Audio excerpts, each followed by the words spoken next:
You ever think about why we call things the things that we call things? I mean, designated driver, that one makes sense because you picked somebody to be a driver. But even the story behind that is kind of normal. The book we're reading is Alchemy by Rory Sutherland.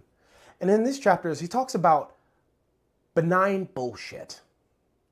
And what he essentially is saying is that there's great value that can be created around something simply by changing its name.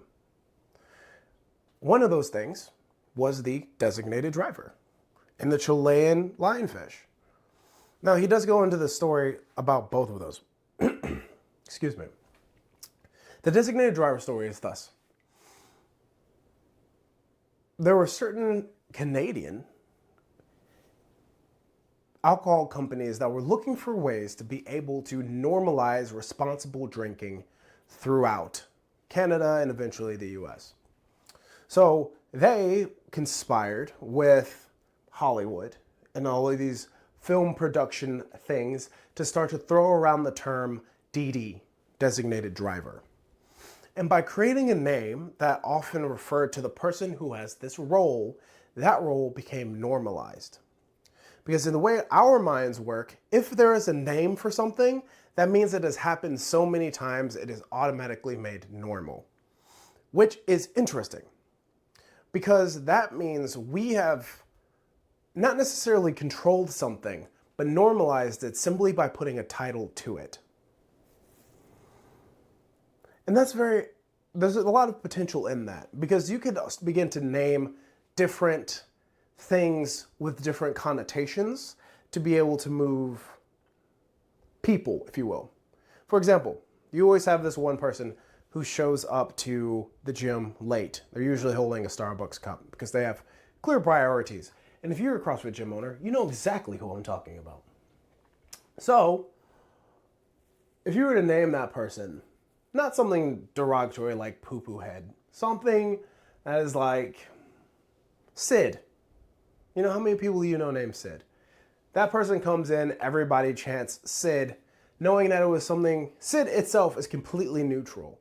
But now that you've named the behavior, you've attached a negative connotation to that behavior, normalized it, and thus put it in a position where it is holding a connotation and thus shaping behavior.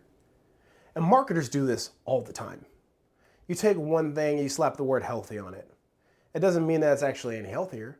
You just rearrange the perception of it and thus change the behavior around it. And you could do that with anything, you know? That is fascinating. And that identifies the power of a name and the little things that we can do to shape behavior, incentivizing or disincentivizing simply by putting a label to it. On a different note, but still in the realm of alchemy, Sutherland goes on again about the the lionfish. So this is the story, and I got it wrong in the last video, but this is the story.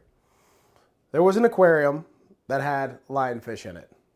A storm came and destroyed the aquarium, thus releasing the lionfish into the Gulf of Mexico and affecting primarily Colombia, and because the Colombian economy highly relies on fishing.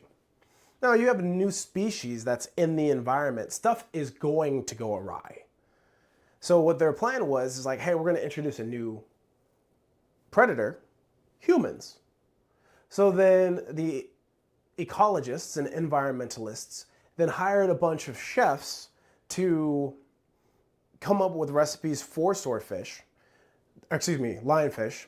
And then they went to the marketers, came up with the slogan that it's deadly on the outside, but delicious on the inside. So it's terribly delicious.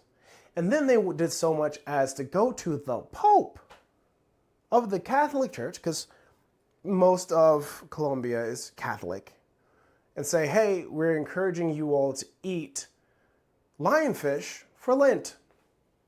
And because they took all of these different alternative routes, as opposed to just going in there and trying to catch all of the lionfish, they took something, made it valuable, made it exclusive with the restaurants, made it religious with the Pope, and branded it as something to desire having. And that demolished the lionfish problem. That's genius. It's significantly more cost effective and probably just more effective in general than trying to go catch all of the fish who have been released into the wild and happened at a fraction of the price. What I love about this book, and these are my thoughts, it's all about, I call it slant thinking, but thinking about it from a different angle, changing your perspective, changing the way you talk about things, changing the factors in the game so that you have an advantage to win or achieve your objectives.